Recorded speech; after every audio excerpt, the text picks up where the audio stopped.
Viral sopir todongkan pistol ke pengendara setelah cekcok di tol Cipularang, polisi buru pelaku. Beredar di media sosial sebuah video yang memperlihatkan pengemudi mobil ditodong pistol di pinggir jalan tol Cipularang. Diketahui peristiwa penodongan pistol tersebut terjadi di tol Cipularang KM 95 arah Bandung, Jawa Barat pada Sabtu, 7 Juni 2025. Dalam keterangan dituliskan bahwa insiden itu terjadi saat sopir mobil Daihatsu Grand Mas bernomor polisi B2850UFZ disebut tak terima disalip oleh kendaraan lain. Pengemudi mobil di belakang mobil Grand Mas itu turun dan menghampiri sopir Grand Mas. Terlihat mereka cekcok di samping pintu sopir.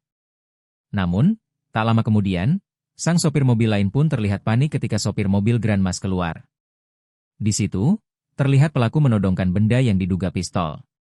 Setelahnya, sopir mobil yang menggunakan dashcam itu kabur dan memundurkan mobilnya untuk menyelamatkan diri.